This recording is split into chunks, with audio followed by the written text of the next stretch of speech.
Yeah, when I speak about talent deployment or strategic deployment of talent, like the way that I like to formalize that is to say that, right, like there's not one mold for what it means to be an academic surgeon or to be a leader and a surgeon, right? There's as many molds as there are people, right? And so our goal isn't to shoehorn you into like what we think an academic surgeon should be. Our goal is to figure out what your unique talents and capabilities and career vision is, and then to provide the resources for you to achieve that vision. Right? Like every resident will have a different portfolio and niche, and our job is to help enable that.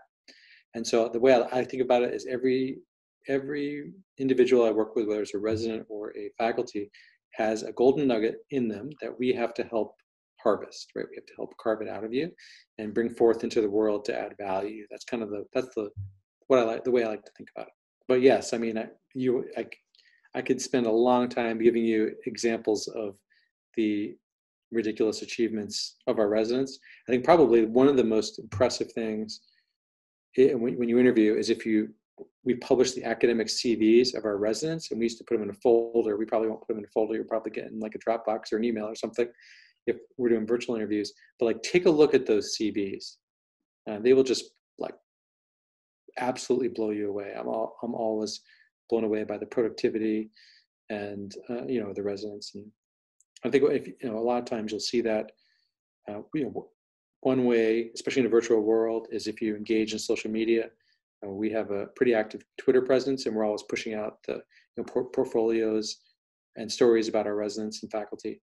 You'll see a lot of residents featured there and their accomplishments, or just our faculty shouting out our residents who've published a paper or changed the world in some other way. Last year we had 2 residents on the Today Show. Did you guys all see that? For it was an International Women's Day. They had featured Sarah Schubeck and Ari Cantors. I say you should go like Google that and watch it. It's pretty amazing.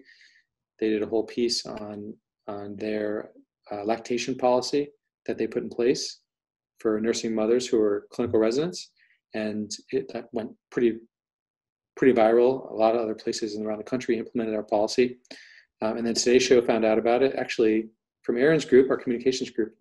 Colleen Stone, who's a writer who works for us, wrote a really great blog post, which you can go read about it. And then it got picked up. It was in the New York Times, actually, and they got picked up by the Today Show. So some of our residents were on the Today Show, which was awesome. They're doing stuff like that all the time.